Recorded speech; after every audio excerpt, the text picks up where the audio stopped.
A little bit how I pretty much got to that first property, and that one wasn't actually, where I lived basically. So I bought the first property around near the entrance. If you guys know the entrance, like Central Coast, all that kind of stuff. So hour and a half. I came to that property because at that time I worked at McDonald's. Like my borrowing capacity was like 130 grand, 140 grand. So it was ridiculous. Like I couldn't buy a house even if I wanted to, because even houses back then in 2009, 2010, they were still like, even something, in Tregear or Wilmot or wherever, even something like kind of rough where I grew up, there was still 250, 260, whatever at the time. So my borrowing capacity was bugger all at the time. We used to holiday at the entrance, from the very poor family. We used to go to the caravan parks and all that kind of stuff. So that was the only other place I knew, pretty much. And I started looking around there, found a 2-bedroom unit. It's very much similar to the 2-bedroom units that are around like Blacktown, Mount Druitt and all that kind of stuff. Nothing fancy at all. That's okay. But basically I jumped in that with a 10% deposit. Sorry, get rid of that for you. I bought that with a 10% deposit, so I bought it for about 138,000. That was on realestate.com, that first one. Just did a lot of research essentially, went up and viewed it. Checked out a few other ones, but that was mainly the one in my budget. It was rented out at the time for about $220 per week, so $220 per week rental income, 138k, 7% yield, give or take. More or less looked after itself. The interest rates were about 6-7% back then though, so yeah, that was the first one. And then what happened? Why would you do that? Like, why would you buy the next one? What triggered you? Apart from seeing that it was paying for itself, how did the, did you obviously we would have to save up more for the next property, right? Yes. So how did it sort of snowball, and how do you think you can sort of pass on a bit of advice as well? How long did it take you to buy the next one? Yeah, definitely. So the next one, basically, I didn't pretty much do much. Well, I still continued to save. I didn't buy another one for about another year and a half after Were you that. still working, mate? After the first one, no. I pretty much got throughout building my portfolio, as an example, just to jump ahead a little bit, it's not like I was on a massive income whatsoever. Like I got up to 8-9 properties, I was on an income of like 70-80k, sometimes even less than that, up to the 8-9-10 property mark. So we'll talk about different things today. Like I'll try to pass on some finance information, which we've already got a broker here, but there's a lot of different things in terms of structuring your portfolio to learn. But I guess that next one, basically, I did what everyone did when they were 18, went off, partied, drank a lot, all that kind of stuff, had a lot of fun. But after that, essentially, this is back when, I don't know if people know the magazine, API, Australian Property Investment Magazine, YIP, Your Investment Property Magazine. I had one property, I thought I was cool, still living in Mount Druitt, basically. I was 19, 20 years old at the time, thought I had a big head. And then I picked up a few of these magazines, API, and I saw other people that were like 23 and they had 4 properties or 5 properties or something like that, basically. Plus I was very interested in wealth creation, and I realized that I kind of looked at different plans as an example, because the old school mentality is buy property, buy 1 or 2 properties, pay it off, and yeah, I'll be right kind of thing. For me, that's what a lot of people think. But when you actually break down the numbers, even if the person owns 2 properties outright, let's say they rent out for $500 a week, that's $1,000 a week, after council rates, water rates, management fees, all that kind of stuff, you're still left with bugger all basically. It's not enough to live off.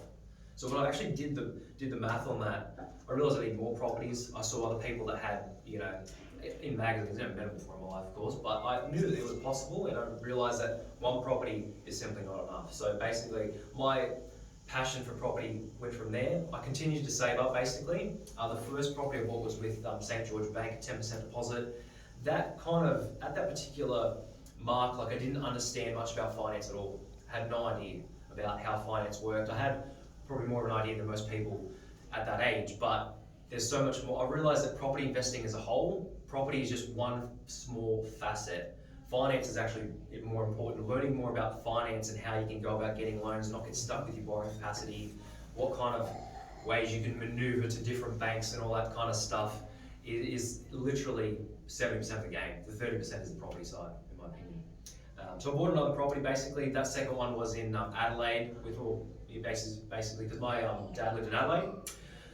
Went to visit him every now and then, and bought another property in Adelaide. That was property number 2. Fast forward a couple of years later, that second property was bought through half savings and half equity, long story short, basically. So that one there, about 130k as well. So very, very affordable. This is back in 2012. Bought a property. It was about half an hour out from Adelaide CBD, but still kind of funded, and that was my borrowing capacity at the time, because at the time I was on 40k roughly, so I couldn't afford much again. So equity from the first property you bought, and then It was probably, at the time, it was like 80% savings and 20% equity kind of thing. Like Yeah. I had about still 15, 20K in savings, which isn't much, in retrospect, but just to get cover the stamp duty legal fees, I used a bit of equity out of the first one, a tiny bit, yeah. So basically property number 2, after that, pretty much did the same thing, didn't do anything. That's when I started realizing I was having issues with finance, basically. Everybody gets stuck with finance, whether you've got 6 properties or 10 or 20 or 2, you'll get stuck with finance eventually. And that's where I really urge everyone to really make friends with a mortgage broker, or just a mortgage broker. I know you've got your name, but you're a mortgage broker as well. Mortgage brokers are extremely important, but more so than anything, I guess mortgage brokers essentially that will have properties themselves, and they've actually got clients that have 6, 7 property, 8 properties, 10 properties themselves, because I've spoken with thousands of brokers, I've spoken with thousands of banks, and they all tell you different things. There's thousands of different, policies and different banks and all that other kind of stuff. I've been told, no, you can't buy anymore at property number 6, 10, 15, 20, like, you just can't take no for an answer. Yeah, so that was property number 2. I don't know if you've got any more questions. Yeah, well, probably number 3. Let's just go through All right. Sorry. I've got a quick question. Yeah. Like you've been raised from a pretty tough start. You fell into some money. What stopped you from getting a big head and instead of buying a Beamer and a Rollie and partying, having access to cash?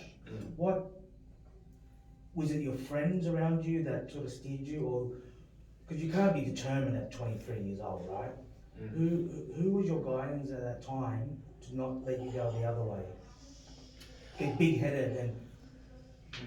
I guess, like, for me, I realised the job wasn't done because my initial goal was to kind of replace income. And back then, 10 plus years ago, or whatever it was now, income of like 40, 50K, I was like, I need to get these properties to replace my income, essentially. Okay. I need to find a way to do that. You don't want to work anymore. 100%. Yeah. I want the option, essentially. Yeah, I want, correct. $3,000, $4,000 coming in per week, no matter what, or more or less, after all expenses up from all the properties and all that kind of stuff. So good. at that time, I realised the work wasn't done, and growing up my entire life, like, I worked for paint stores, I worked for McDonald's, I worked for KFC, like, I couldn't get a decent job. Like, I tried different real estate offices, I didn't have the skills to even talk, like, they haven't improved much since then, maybe a little bit, but, like, I haven't, like, I wasn't taught this kind of stuff, because it was growing up in housing commission, my mum she didn't have a job, she was on a pension, like, she didn't know anything about getting a job or, like, doing a tie and all that kind of stuff or anything, like, so I realised just the job wasn't done, essentially, and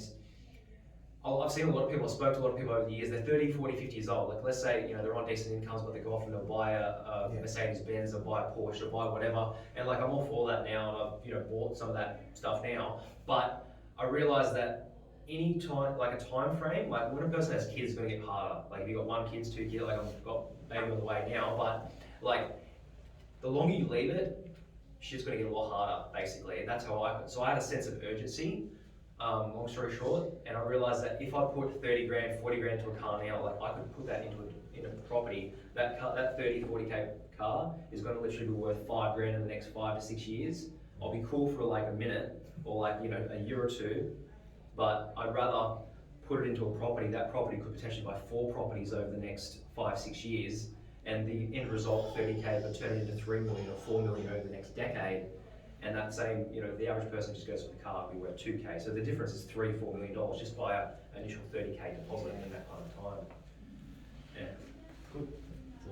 So, yeah, I always had that kind of one eye in the future kind of thing, but you got to have fun as well. I'm not, I wouldn't say just don't go out and party and all that kind of stuff, but it's just doing a little bit of both, really. Like always, any kind of deposits, whether it's a 5% deposit, if someone's buying their first investment property, like the best thing I think I did is just start small.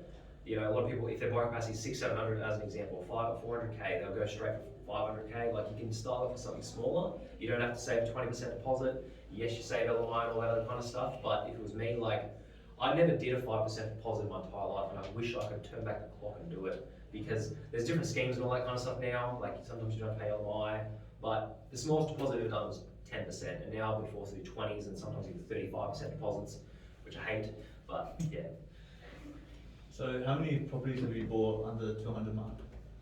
Under 200 mark, probably about 10 or under, about 10 or so. Bought or owned? Both. Oh, okay. Yeah. So, yeah. So do you sell, properties as well, obviously, or do you just keep everything? Every single property I personally bought, I've sold. I've never sold them. Okay. I've accumulated and I've just pretty much hold them. Like, I think that in terms of building a portfolio and creating wealth in the long term, like building, let's say a person wants to build a passive income stream of 200,000 a year and it takes 7 to 10 years to get there, as an example, hypothetically. You know, you could aim to do that in 2 years, 3 years, but realistically, property is long-term gain. You need capital growth, you need rent, you need tax deductions, all the rest of it. So it only comes from my experience by really trying to aim for build the large portfolio first. Like 2 or 3 properties ain't gonna do it. Like there's an Australian statistic which you might have heard of, less than 1%, less than half of 1% own 6 or more. Because anyone can, to be frank, I guess anyone can go off and buy 4 properties and all that kind of stuff, but literally everyone gets stuck at 2 or 3 or 4. Yeah. Because of finance, usually. Although with the wrong strategy, essentially. Yeah.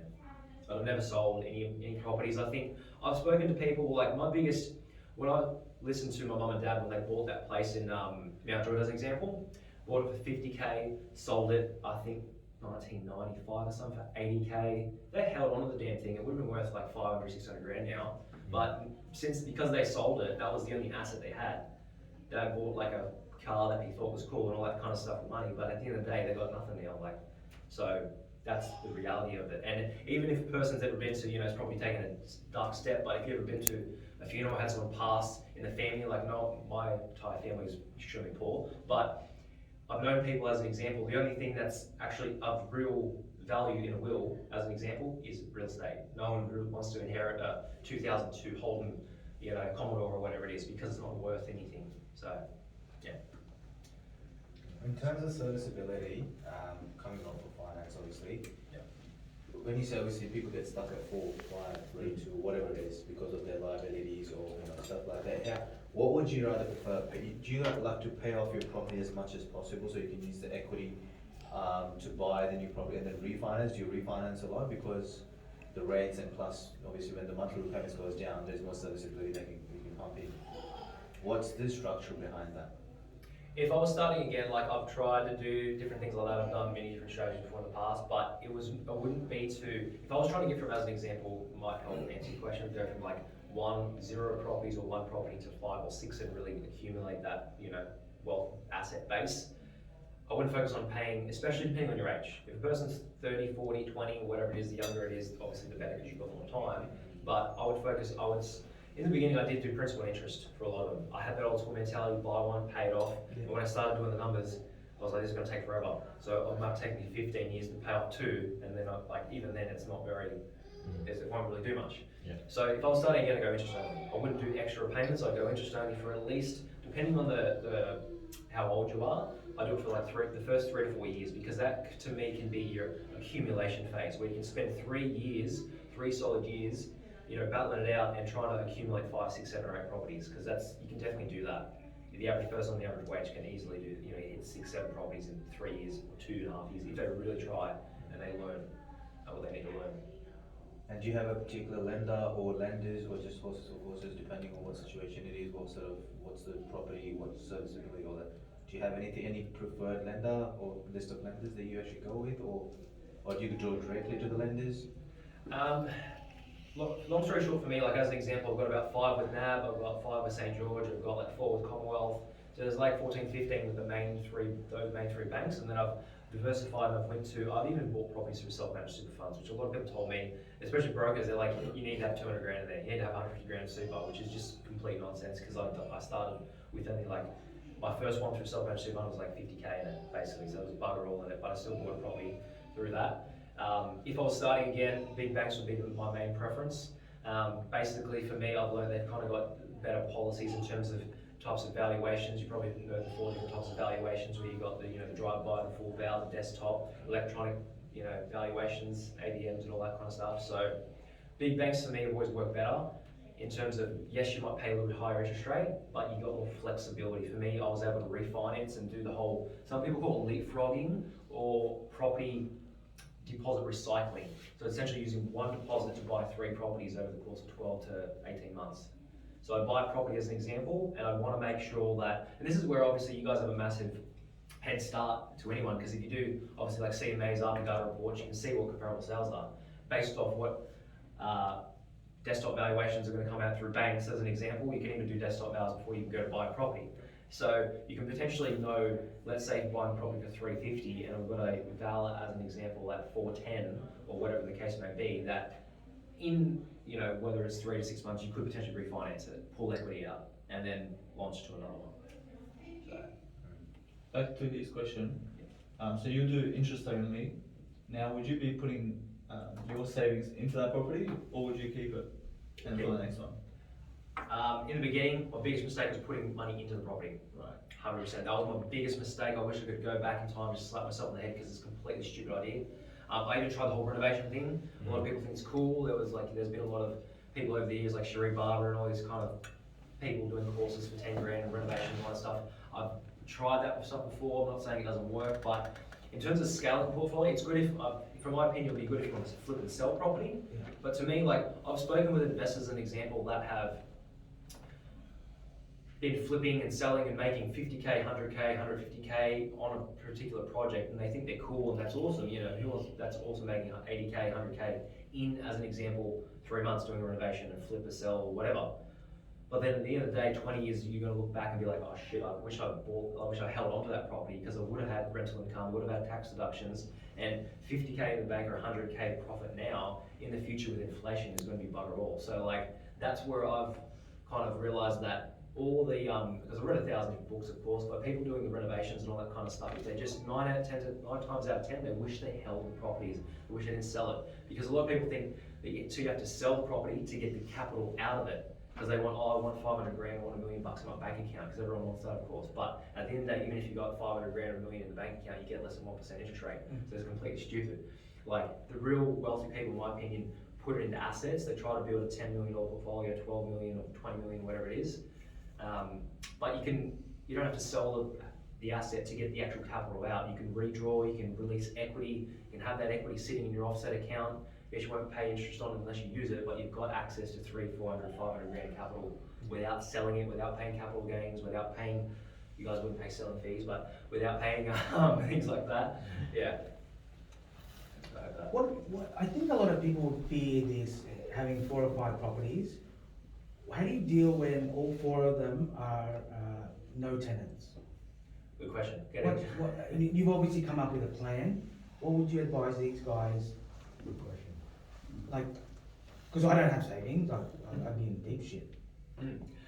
I guess for me, like, the 3 kind of strategies, which I probably should have touched on beforehand, before we even went with this far, but I've always kind of bought properties with 3 main criteria, whether I realised that in the beginning or not, but they always had to have a healthy cash flow. So like, and that's where if I was starting again, you really got to look at Australia as different property markets, and then not only buy where you live. Because if, like, as an example, it's great to buy where you live, at least for a couple, but sooner or later you're going to have to diversify. Because if you only buy 6 or 7 where you live, you're limited by the yields in the area. You're limited by what stage of the cycle it is in that area. So if it's a shit time to buy, then you're just buying the area just because you're comfortable with it in terms of emotion. So with the cash flow in mind, like, I've bought properties that, as an example, have 6% yields, 7%, 8%, 9%, 10% yields. So like, even with the interest rates, as an example, at 2.5%, 3%, a lot of the properties that I initially bought, or ones I bought last weekend as an example, were like 8.5%. So you've got a massive buffer, as an example.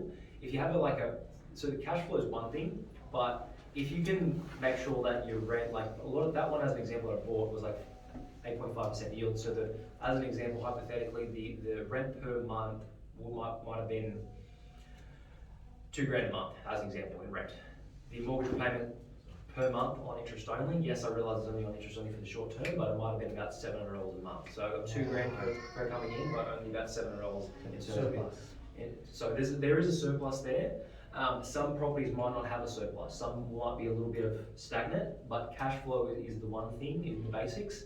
But you can stage, like, when your properties are on, obviously, leases, you can choose when they're actually going to lease. So if you've got, a person's got hypothetically 5 properties, you can have the lease ending on certain times. Wow. Landlord insurance through Terry Shear, rent arrears, they stopped it for the whole COVID thing, which I'm sure you guys would know, but then they started back up again.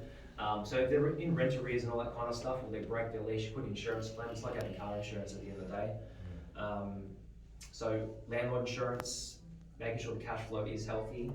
And look, a lot of people should have a buffer. If you got, if you got a house, let's say you buy a house for 400 grand, and you should at least have 5-10 grand buffer up, just assuming, like, bear in mind, when I went pretty aggressively building my portfolio, you don't, there's a lot of times I didn't have a buffer. No money. But, yeah, there's a lot of times I didn't have a buffer. You're gonna buy the bird. Like, Like this guy. Yeah.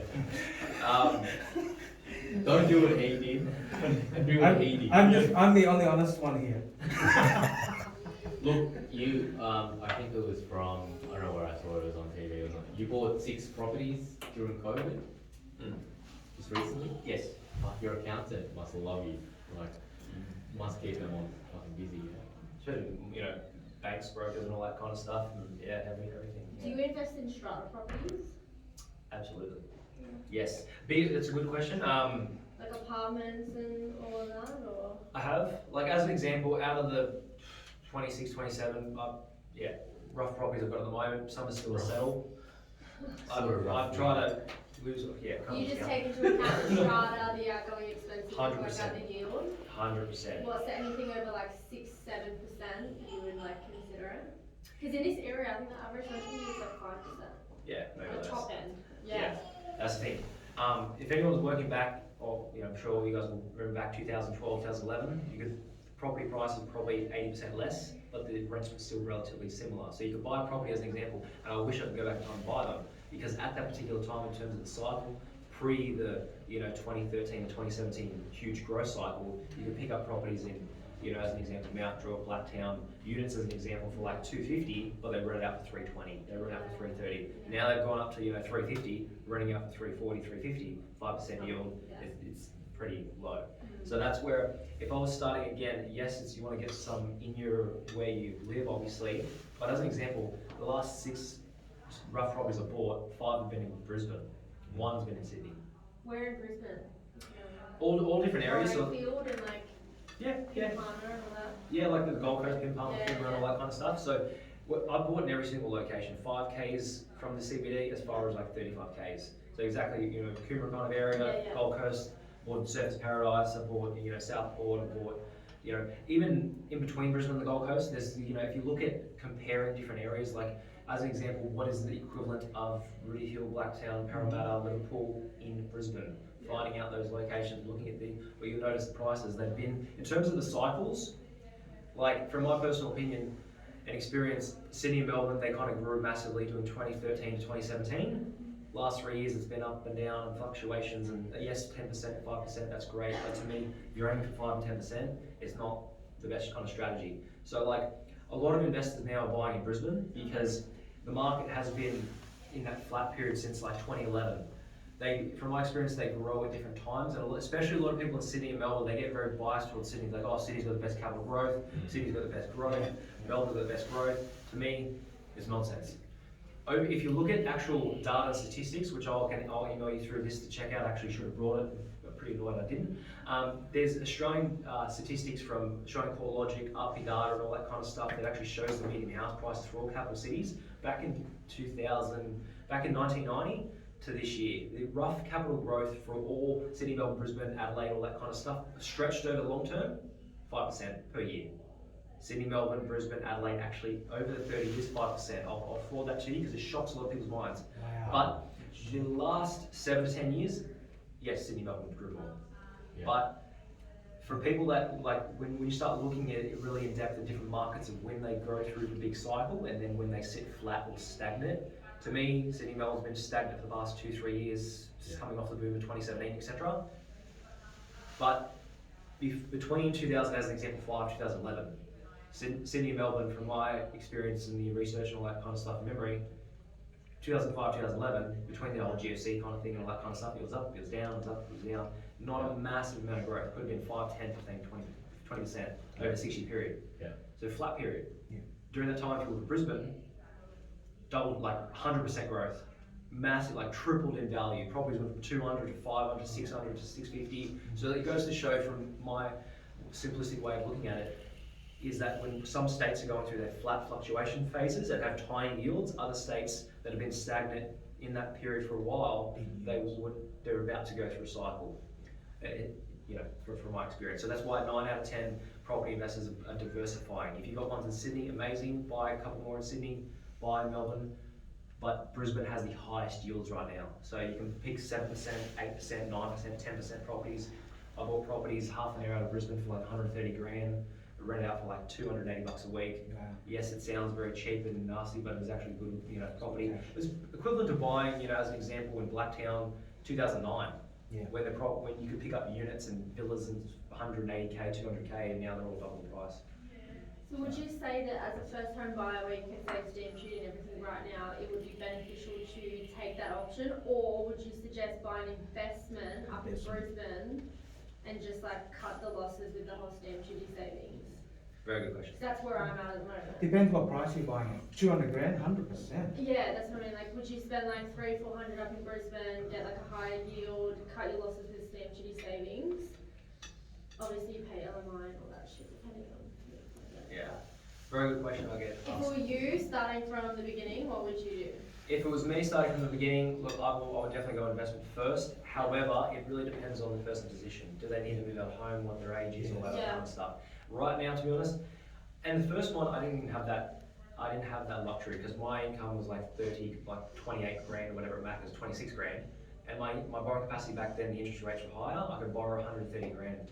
So I couldn't even, that was as an investor, Yeah. taking in the rental income into consideration. So if I could borrow no money to live in, so I didn't even have that. Because back then they were throwing out the 21,000 first homeowners, all that stuff, I couldn't even use it. Yeah. So that makes stamp duty on every property, but the 5% is very attractive now. So it depends really if there's no right or wrong. If you really, want to have that, like yes, you could obviously live in it for 6-12 months or whatever, then rent it out, then go to investment.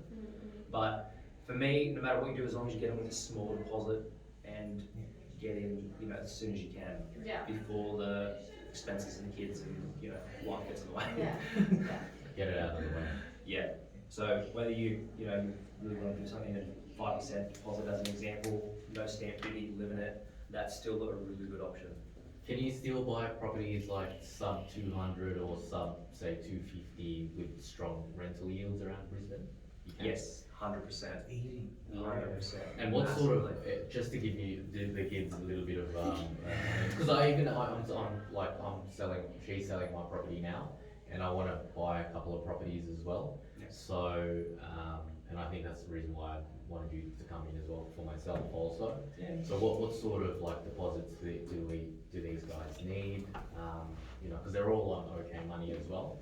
So, yeah, what's the cash? Like, what's, just to simplify, what do we need to make that happen? Look, in terms of you can pick up amazing properties in terms of whether it's Brisbane or the Gold Coast. I've already told you areas, which usually I don't even tell people areas in terms of confidentiality and all that kind of stuff. But I bought all those kind of areas, etc.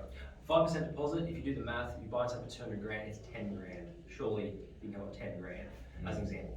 Stamp duty on that. Look at the stamp duty calculator. I'm sure you guys know, but the stamp duty it's only based on the purchase price. Yeah. So if you buy a property for 200 grand, then you put down 5% deposit. Some lenders, yes, it's good to go with the bigger lenders, but if you're buying as investment properties as an example, sometimes they can capitalise it on loan. Sometimes. I'm not saying it's a good idea or a bad idea, but whatever's gets you in there with small deposits. Like if someone's, as an example, selling a property, they're going to have 150 grand, 200 grand to play with. A lot of people will go, oh, put down 20%, avoid LMI, all that stuff. To me, I would pay LMI 110% every day of the week because it stretches your borrowing capacity. It's not your borrowing capacity. It stretches the amount of capital that you've got. It to me, in terms of I look at property investing as a business. It's way better to put down less money because hypothetically, you got 150 grand. You put down 150 grand. You buy an awesome property, but then you got no capital. What happens if something does happen? You lose your job. You can't just go back to the bank and refinance to try to get the equity out if you don't have an income. So to me, it's actually safer to put down less of a deposit, have that money in your offset account or whatever, but have it at your disposal to then throw down another one. After a person buys 3, 4, 5, 6, they will get a lot more confidence to be able to buy more. So, if you buy a property, you pay yourself off. Say you're making $30 a week extra on it. How do you live off it? Good question. Yeah. So how do you... Rice. Rice. Yeah, but He's thinking his beamer. He's thinking his beamer. Alright, that sounds good. Come Where is my beamer? making, after all the costs, you're probably breaking even. For me, if I buy a property now and I'm breaking even or having a little bit more, how can I grow that to where I can just retire? Okay, good question. Yeah. There's a few different strategies, like one of which is basically, some of you might have heard it before, but in the beginning, like I wanted to get 10 properties as an example, so I wanted to get 10 by 30 and I got 10 by 25, but realistically, to be straight up, the first 3 to 4 years, it wasn't raining cash flow. It was exactly what you said. It was, some were positive geared by 40, 50 bucks, 100 bucks a week. Yeah. Some were negative by $15 a week. Yeah. But in retrospect, they will take care of themselves no matter what. Yeah. What a lot of investors do, and different strategies I've learned, you can do LOE, which is living off equity, you can live off cash flow, but setting a timeline. Let's say we're trying to set over the next 7 years as an example. What a lot of people do is, what I first aim to do when my strategies change a little bit is scale up the portfolio. Because imagine you buy one of those properties, but then let's say you buy 6 of them. Yes, they're taking care of themselves. Yes, in the first, because as an example, if someone started right now with, as an example, 40K savings, right? They could potentially, depending on how aggressive they go, you could go from one property with 40K savings, depending on income. Even on average income, you go from 40K to, let's say, 6 properties in 3 years. Could do it sooner, right? But let's say you've got 6 properties in 3 years. Yes, they're looking after themselves. Let's assume no rental increases happen. Let's assume, mediocre growth, etc. But you diversified in Sydney, Brisbane, and different states, etc. What the long term can potentially look like if you buy in the right areas, if you buy with the right cash flow. With me, I always want to buy properties, and real estate agents, as you guys might not think is possible, you always want to buy a property under market value or under comparable sales as far as possible. A lot of people think it's possible, but there's always properties out there that. No, we know it's possible. Oh, very good. Because a lot of I speak to real estate agents, they're like, oh, you can't buy the property. What it sells for is the price it's worth, and like that's bullshit. But anyway, because as an example, you buy a property for 400K, or buy it as an urgent sale, deceased estate, bank repo, whatever it is, and you get a bank value. Banks value properties in a million different ways, essentially. So, but going back to it, 6 properties as an example. Over the long term, a lot of people say properties double every 7 to 10 years. Let's look at 12 years as an example. So, but let's say you've got a person could be, you look pretty young, what, 26, 28? 23, as an example. Let's say you've got 6 properties at the age of 27 even, right? As an example, let's fast forward 11 to 12 years and assume it takes 12 years. Bear in mind we want to buy in the right area that's going to experience the maximum capital growth, because as an example, a lot of property economists are predicting Brisbane to go through a massive cycle in the next 3 to 4 years. Which I can email through the information. But as an example, for age of 27, let's fast forward even 8 to 11 years and you buy no more properties. Your properties could potentially, in terms of, you've got what's compound growth. Albert Einstein called it the 8 wonders of the world, where you might have 6 properties valued at $350 each as an example, so you're holding 2.5, maybe 3 million worth of property in total. But even at 5% on 3 million the first year, then 5% on 150 the next year, and the next year, etc. 11 years later, realistically, you'd have a portfolio behind the scenes would potentially look like. You'd have, as an example, maybe 5.2, 5.5 million worth property, but your loans might only be 1.7, 1.8, hypothetically. So what a lot of investors aim to do is aim to get themselves to a massive position like that. Yes, it's not raining, but over that time, bear in mind, you could have rental increases. Yes. Property managers could, do stuff rent, depending on where you buy. But it puts you in an equity position. Equity, from my experience and my knowledge, it can get you the cash flow. Because as an example, let's say you sell 3 of them, they'll be potentially enough to pay 3 outright, pay capital gains. You redistribute the equity and change it around so that you've wiped out 3 or 4 mortgages. That could take 7 years, 10 years, 15 years, depends how aggressive you go. But then you've got 3 or 4 properties owned outright. This is potentially 8, 9 years in the future as an example, and you've got, let's say they're renting for $700 a week, and you've got 3 of them, 4 of them owned outright. Hypothetically, you've got 150K cash flow, etc., with no loans. Wow. So it's about thinking ahead, obviously, planning ahead. It doesn't happen overnight. Yeah. So if I That's had one two, strategy. if I could borrow $2 million, right, and I went and bought 10 $200,000 properties, and they're giving me 7% yield, right? They're out there, if not more. You could almost live off that, off the surplus, right? I missed the beginning of your question. So sorry, 10 properties Yep. under 200K. Yep. It's giving me 7% yield. Yep. Could I almost live off that? If you break down the cash flow, depending on which one you buy, you might have an income. If there's 7% yields, the interest rates are 2.5. Yes, you'd be doing interest only the first 3 years, so that could change, obviously. But yeah, you could draw an income of, but it might be mediocre. It could be depending on the price points. Like passive, it would be passive, right? It'd be passive, yeah. You could have it, based off that, you could have a passive income of 40, 50,000 as an example. Wow. One That's property your that I personally bought, this is in one of the news articles, Yeah. which if you check it out, it was between Brisbane and Ipswich, long story short. You can check out the figures, but there's a lot of property marketers out there that sell off the plan shit, in my opinion. That's very, very overpriced. The bank doesn't value it. I've never bought brand new stuff. I don't flog brand new property. I run a buyer's agency, and I can, if we did go brand new property, we could make 20 times more money. But I believe it's ethical, in my personal opinion, to flog brand new stuff because I never actually bought it myself. And 90% of it's very overpriced. Yeah, not saying it's all bad, but I'm saying, well, yeah, I personally don't believe it. As an example, that one there, previous owner, marketers, financial advisors, accountants that have no idea, they target these high income earners like doctors, dentists, all that kind of stuff. They flog these dual lot properties for 540 grand. I picked it up 3 years later for like 410, 405. So they made a massive loss on it, but that 410 rented for like 585 per week, almost 600 bucks. Whacked it on interest only the first, obviously you got it, but that had tax deductions. So something like that, you got 4 or 5 grand a year in depreciation as well. Yeah. But that one hypothetically was like 12, 13 grand positive geared, and that was from one property. Someone could get into that with, let's say, 5% deposit, and that's 20 grand plus stamp duty. So you're putting 20 grand in, but you're getting positive gear plus more of a chance of capital growth in the next 7 to 10 years, in my opinion. So, So that's one, sorry. Just to say that one, that's one. Imagine you buy 4 of them, that's 60 grand passive income. Yeah. It's game over. Yeah. Like, you obviously want more than 60 grand, but Then you that's can buy buy anything. 4 of them. Yeah. Can buy whatever you want. In cash.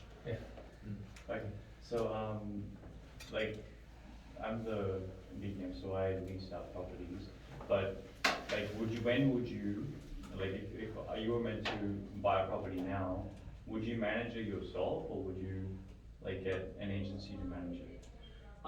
Me personally, I've never managed a property myself. I've always got a property manager. I've always paid money, yeah. What Who percentage? manages yours around here? Around here. That's a news question. My wife and I are moving out of the property. We've got a property around like South Wellington, like Wellington, etc. Oh, yeah, no, right? Yeah. So we should match real estate, but if they don't do it, I'll come to you guys. Yeah. Okay, so like, do you have different people managing different properties, or? Yeah, how do you juggle that? Because Yeah. fuck, imagine dealing with even I guess one the fucking property manager. Like, Yeah. Imagine dealing with like Yeah. 10. Yeah, it's like, it's really a mindset thing, and it's like, it's running a portfolio is like running a business. Like, there's issues no matter what. If you buy one property, you're gonna have issues. If you buy no properties, in my opinion, you're gonna have more issues than if you had 10, because you got less fucking money, basically.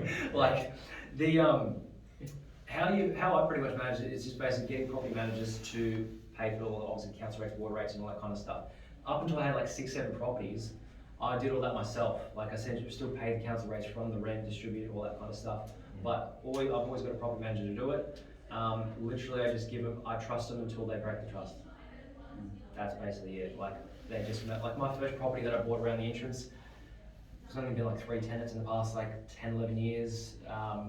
Haven't really had to do any major renovations at all. I've had to do like fly screens and all that kind of stuff. But I don't, like, in the beginning, if they're asking for stuff, just keep them happy and yeah, try that.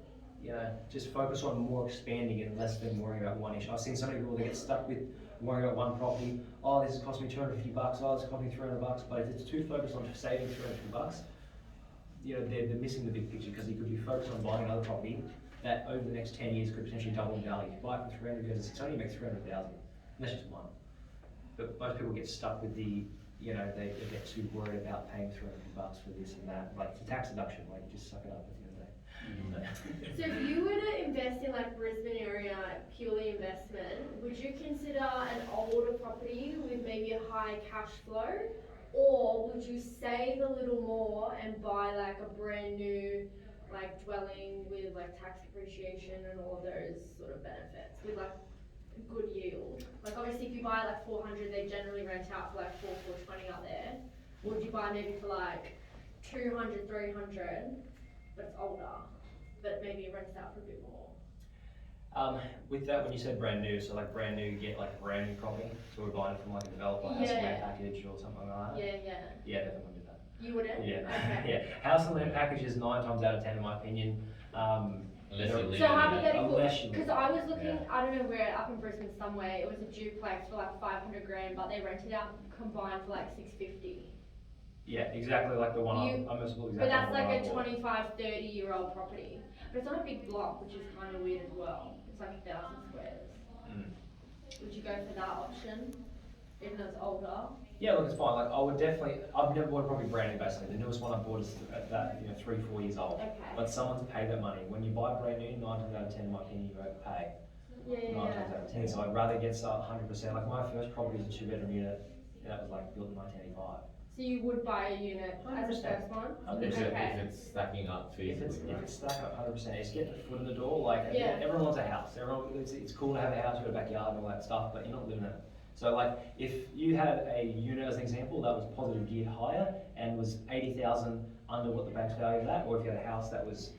But how do you find those properties? Because I follow Instagram. Just to let you know, I didn't mention, he also runs a buyer's agency as well. Oh, okay. So, Because I he- follow pages on Instagram, and they like property pages, and they'll always, advertise that they've purchased a property for their client, like 50K under comparable sales. But like, where do you find them?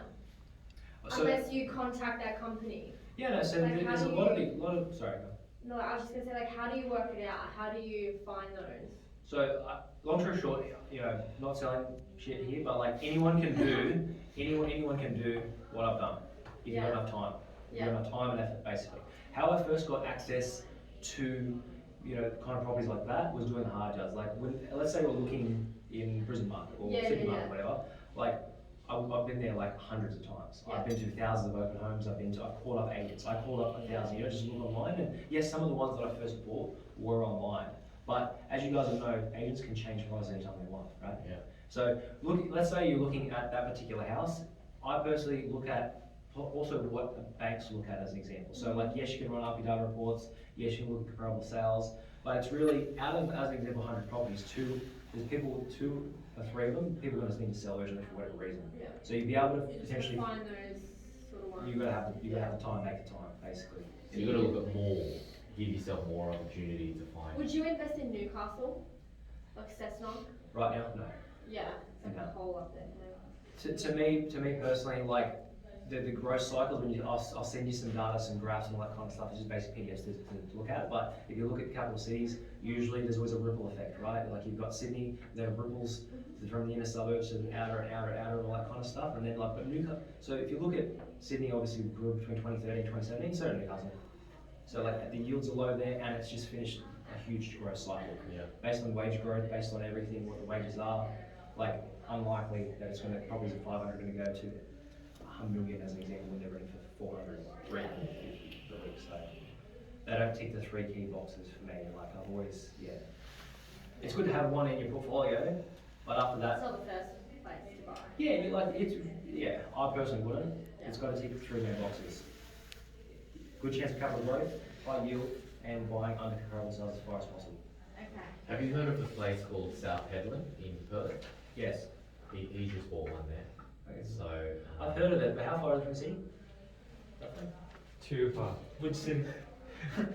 It's So close that's to the ocean. Perth. It's close to Papua New Guinea. It's probably closer. It's where the refugees go. Oh, right, Christmas Island. But the yields are pretty strong because I was looking at it as well. Like you can buy like $200,000 properties and get like $500 a week. You know, like the yields are fucking Yeah, nuts. but they It's a have mining crazy town. insurance. It's a mining town. Isn't it, Still covers crazy everything, right? So- insurance? It's still ahead. You're still, I'm buying you're still one there. positive. Yeah. Look, buying a property, like you didn't buy it, if it's a mining town, obviously I've done research on Perth and all that kind of stuff. Mining towns, a lot of people have flogged them back in 2011, 2012. They jumped up and then they dropped back down. So, it's not a bad thing because from my opinion, you would be at the bottom of the market. That being said, for me personally, if I was starting again, I think of the simplistic way of looking at it is what's the bang for buck? If I'm buying a property in 200, what's the population growth, right? How much how many people live there? 200,000 people, 100,000 people, something like that? Maybe more? South Headland? Yeah. 16,000? 16,000. So pretty low, yeah. But not to say it's not to say buying it. Not to say I wouldn't buy there. If it's a mad deal, then it's a mad deal. It's just. You got a good deal, right? But Yeah, you Yeah, you got it. in terms of, as an example, let's say we're spending roughly 200k roughly or so. What capital city can I potentially get in? What would I go for? Because right now, Sydney can only buy so much for 200k. You can't buy anything. You can buy like a unit out in Jefferson Town or St Mary for 260 and ugly, crappy shit as hell. But what is the biggest capital? Melbourne's pretty much the same. Sydney, Melbourne are very, very low yields. What's the third largest capital city? Once again, I'm not swinging Brisbane, whether you buy wherever you want, but that's why I personally bought there as an example. Because Brisbane, 2.5 million people, plus you got Gold Coast, plus you got Sunshine Coast. In that southeast Queensland corridor, you got 3-4 million people. It's pretty massive. So I bought properties there for like 180 grand, 200 grand. So like, and those ones as an example, because the market's been up and down, it's like steady, and a lot of people predicting growth over the next 3 years.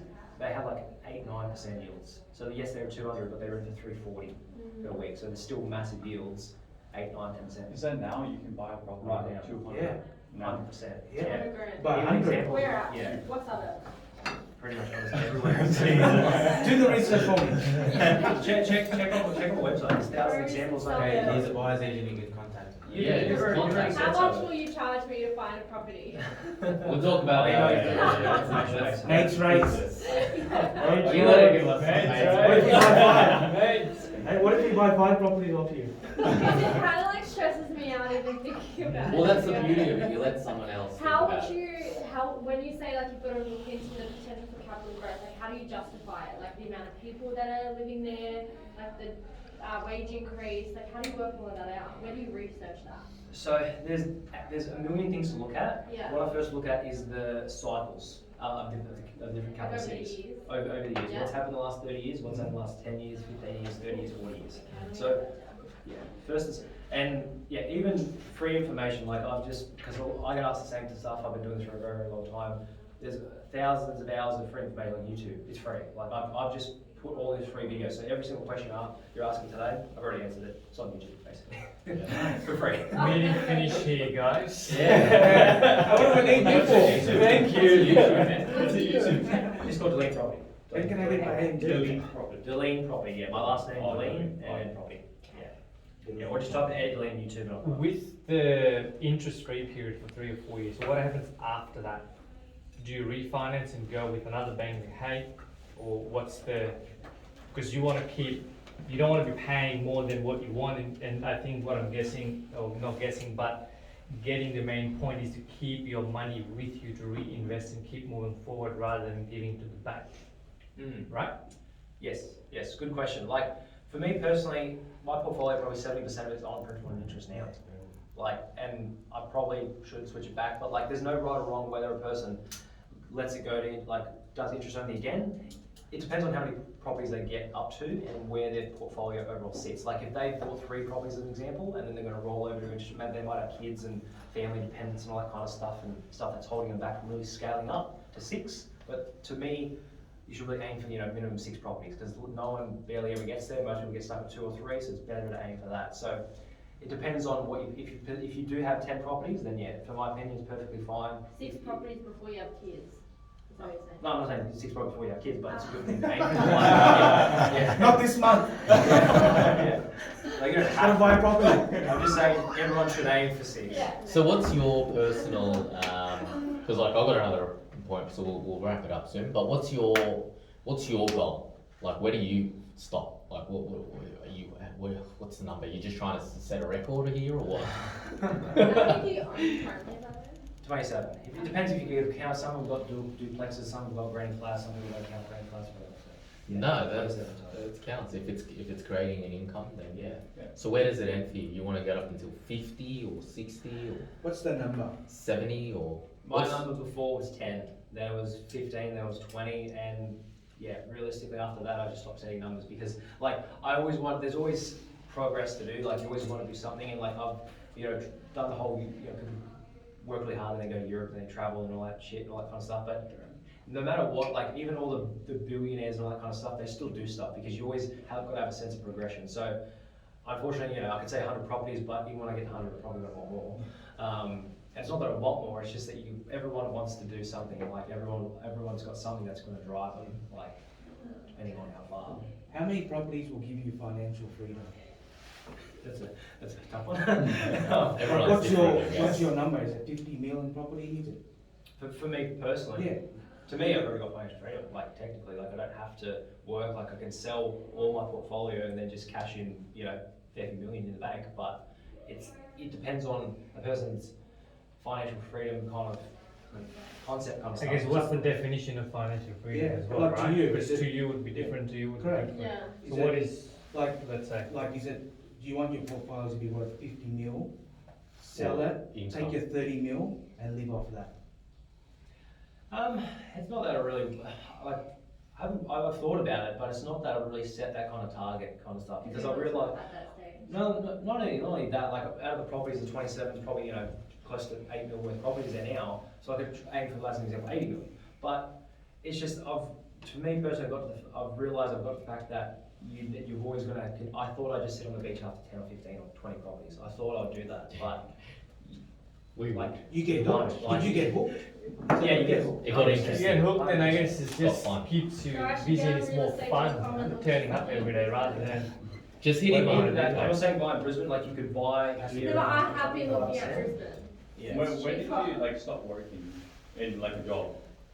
If you don't go, you can go, and we're gonna 2018, keep going. 2017 roughly. I used to Okay, work in City yeah. Tools, I used to sell tools. I wanted used to get a photo. you know, I used to work at Rudy RSL.